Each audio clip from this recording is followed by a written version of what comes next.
Politics update में हम बात करेंगे। एक तरफ हिंदुओं पर हमले बांग्लादेश में बढ़ रहे हैं और उनकी सरकार अचानक भारत की तरफ दोस्ती का हाथ बढ़ाने के लिए आ रही है, लेकिन सवाल ये या केवल ये एक दोस्ती है या फिर बांग्लादेश का कोई स्वार्थ छिपा है। वहीं दूसरी खबर में हम बात करेंगे, अमेरिका में F-47 नाम का एक फाइटर जेट बना लिया है जिसने चाइना और रूस को 25 साल पीछे धकेल दिया है। अब दुनिया में कोई अमेरिका को टक्कर नहीं दे पाएगा। और तीसरी खबर में हम बात करेंगे, मिडिल ईस्ट की जेलों में हजारों भारतीय बंद है। आखिर ऐसा क्यों हो रहा है? हमारे लोग विदेशों में क्यों फंसते जा रहे हैं? आज की इस वीडियो में हम तीनों सवालों की तह तक जाएंगे। क्या बांग्लादेश भारत को अपने पाले में लाने की चाल चल रहा है? और क्या F-47 सच में अमेरिका को दुनिया में सबसे ताकतवर देश बना देगा? और मिडिल ईस्ट में भारतीयों को फंसाने का असली कारण क्या? आपको लगता होगा कि बांग्लादेश की अंतरिम सरकार अब भारत से मदद मांग रही है, हिंदुओं पर हो रहे हमलों पर चुप्पी और अब बातचीत की पेशकश। आखिर भारत के लिए इतनी नरमी बांग्लादेश में क्यों आ गई है? क्या बांग्लादेश में राजनीतिक तूफान आने वाला है या फिर सिर्फ ये एक चाल है ताकि भारत को अपने पाले में लाया जा सके और अपना स्वार्थ साध लिया जाए? दोस्तों, बांग्लादेश में हिंदू अल्पसंख्यकों पर हमले कोई नई बात नहीं है, लेकिन हाल ही में राजनीतिक माहौल इतना गर्म हो चुका है कि इन हमलों में और भी तेजी आ गई है। धर्मनिरपेक्षता का ढोल पीटने वाले बांग्लादेश सरकार अब ये कह रही है कि ये हमले राजनीति से प्रेरित है, अल्पसंख्यकों को निशाना नहीं बनाया जा रहा है। लेकिन पूरी दुनिया जानती है कि बांग्लादेश में इस्लामिक कट्टरपंथी ग्रुप को जितनी छूट दी जा रही है, वो बांग्लादेशी हिंदुओं पर जो कर रहे हैं वो एक्सेप्ट नहीं किया जा सकता। लेकिन सवाल ये है कि क्या सच में सिर्फ राजनीति का एक खेल चल रहा है बांग्लादेश में, या फिर चुनाव हार के डर से सरकार ये बयान दे रही है? भारत ने इस मुद्दे को कूटनीति स्तर पर उठाया है, लेकिन सवाल ये है कि क्या बांग्लादेश की सरकार इसे गंभीरता से ले रही है? अंतरिम सरकार का भारत को संदेश दोस्ती या मजबूरी? आइए जानते हैं। अब बांग्लादेश की अंतरिम सरकार ने भारत से बातचीत का अनुरोध किया है। जी हाँ, बांग्लादेश के अंतरिम प्रधानमंत्री मोहम्मद यूनिस ने बिस्मेटिक समिट के दौरान प्रधानमंत्री नरेंद्र मोदी से मुलाकात का अनुरोध भेजा है। लेकिन ये अनुरोध अचानक क्यों? क्या बांग्लादेश अब भारत की ताकत को समझ चुका है या फिर ये अंतर्राष्ट्रीय दबाव में उठाया गया कदम है? असल में बिस्मेटिक समिट की बात करी जाए तो इसमें शामिल होने के लिए भारत को स्वीकृति बेहद महत्वपूर्ण है। भारत बांग्लादेश, म्यांमार, श्रीलंका और मालदीव जैसे पड़ोसी देशों से संबंध मजबूत करना चाहता है, लेकिन पाकिस्तान और चाइना की बढ़ती दखलंदाजी को देखते हुए भारत अब बिस्मेटिक को सार्क के विकल्प के रूप में देख रहा है। अगर भारत इस बातचीत को स्वीकार करता है तो इससे दक्षिण एशिया में भारत का प्रभुत्व और मजबूत हो सकता है। सवाल ये है कि क्या भारत बांग्लादेशी पीएम यूनुस के प्रपोजल को मिलने की स्वीकार करेगा? विदेश मंत्री एस जयशंकर ने भी साफ कर दिया है कि भारत हर स्तर पर इस मुद्दे को उठा रहा है, लेकिन भारत दोस्त बनने का हाथ बढ़ाएगा या फिर सख्ती से अपने हितों की रक्षा करेगा? अगर मोदी और यूनुस की बैठक होती है तो भारत अपने शर्तों पर बातचीत करेगा कि जितने भी हिंदुओं पर हमले हो रहे हैं उनकी बारीकी से जांच करी जाए, भारत की सीमाओं की सुरक्षा सुनिश्चित की जाए, चीन और पाकिस्तान की दखलंदाजी पर रोक लगे, वहीं बांग्लादेश से जो घुसपैठिए आ रहे हैं उनको रोका जाए। अगर इन शर्तों का पालन किया जाता है तभी भारत अंतरिम सरकार को समर्थन देगा। लेकिन दोस्तों, आपको क्या लगता है, क्या भारत को बांग्लादेश की अंतरिम सरकार से बात करना चाहिए या फिर पहले बांग्लादेश के हिंदुओं की सुरक्षा सुनिश्चित करनी चाहिए? नीचे कमेंट करके आप अपनी राय बता सकते हैं। नेक्स्ट अपडेट में हम बात करते हैं, अमेरिका ने एक ऐसा लड़ाकू विमान तैयार कर लिया है जिससे चाइना और रूस के होश उड़ गए हैं। F-22 और F-35 को अब भूल जाइए, अब आया है F-47। जो कोई मामूली जेट नहीं है बल्कि छठी जनरेशन का फाइटर जेट है जिसकी ताकत इतनी खतरनाक है कि चाइना और रूस को कम से कम 25 साल लगेंगे इसकी बराबरी करने में। क्या F-47 दुनिया में अमेरिका की बादशाहत को और भी पक्का कर देगा? आइए जानते हैं। अमेरिका ने F-22 और F-35 जैसे स्टेल्थ फाइटर जेट में दुनिया को चौंका दिया था, लेकिन अब F-47 की एंट्री ने तो पूरे गेम ही बदल दिया। ये दुनिया का पहला 6th जनरेशन फाइटर जेट है। डोनाल्ड ट्रंप ने खुद इसे अनवील करते हुए कहा, अब आने वाले 50 सालों तक भी कोई देश अमेरिका का मुकाबला नहीं कर पाएगा। लेकिन सवाल यह है कि F-47 में ऐसा क्या खास है? इसके अंदर है स्टेल्थ टेक्नोलॉजी, यानी F-47 इतनी एडवांस स्टेल्थ टेक्नोलॉजी से लेस है कि इसे रडार पर पकड़ना नामुमकिन है। ये दुश्मन के इलाके में घुसकर उसे तबाह कर सकता है और दुश्मन को खबर तक नहीं होगी। वहीं इस फाइटर जेट के अंदर आर्टिफिशियल इंटेलिजेंस का इस्तेमाल किया गया है। ये जेट स्वयं निर्णय ले सकता है और दुश्मन के हमले उसे खत्म कर सकता है। वहीं ये जेट इतनी सुपर फास्ट स्पीड से उड़ सकता है कि चाइना और रूस के फाइटर जेट F-35 को ट्रैक भी नहीं कर पाएंगे। अब असली बात पे आते हैं, चाइना और रूस पिछले 25 साल से अमेरिका के F-22 और F-35 को टक्कर देने की कोशिश कर रहे थे। चाइना के J-35 और रूस का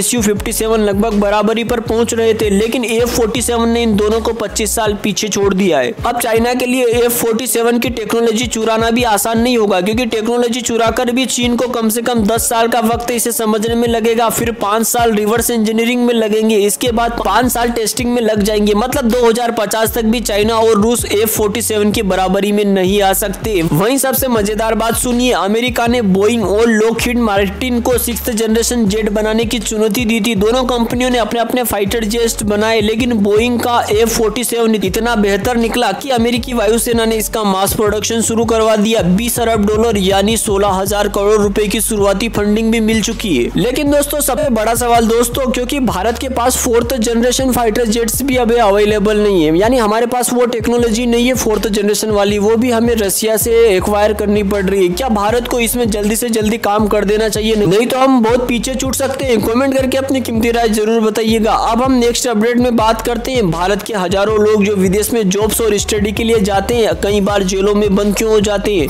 सऊदी अरब, UAE और कतर में 60% से ज्यादा भारतीय जेलों में बंद है। लेकिन आखिर सवाल ये है कि आखिर ये लोग किस वजह से जेल पहुंच जाते हैं? क्या ये लोग क्रिमिनल एक्टिविटी में शामिल होते हैं या इन्हें फंसाया जाता है? आइए जान। दोस्तों भारत सरकार ने हाल ही में संसद में एक रिपोर्ट पेश की है, जिसमें चौंकाने वाले आंकड़े सामने आए हैं। कुल 86 देशों की जेलों में इस वक्त 10,152 भारतीय बंद है। इनमें से सऊदी अरब की जेलों में 2,633 भारतीय कैद है, व UAE में 2,518 भारतीय जेलों में है। कतर में 611 भारतीय जेल की सजा काट रहे, मतलब कि 60% से ज्यादा भारतीय सिर्फ मिडिल ईस्ट की जेलों में बंद है। और अगर इसमें नेपाल, पाकिस्तान और श्रीलंका को जोड़ दे तो ये आंकड़ा और भी डरावना हो सकता है। अब मिडिल ईस्ट में ही सबसे ज्यादा भारतीय क्यों फंसते हैं? क्योंकि दोस्तों मिडिल ईस्ट के जो मुस्लिम देश है, उनके कानून इतने सख्त है कि छोटी छोटी गलतियों पर भी लोगों को जेल भेज दिया जाता है। कई बार तो गलतफहमी में भी लोगों को गिरफ्तार कर लिया जाता है। भारत से जाने वाले मजदूर को वहाँ की कंपनियां शोषण का शिकार बनाती है, वक्त पर सैलरी नहीं देती है, वीजा और पासपोर्ट जब्त कर लेना, ओवर टाइम कराना और आवाज उठाने पर जेल भेज देना। और कई बार लोकल लोगों की झूठी शिकायतों के चलते भारतीयों को जेल में डाल दिया जाता है। मिडिल ईस्ट में किसी ने अगर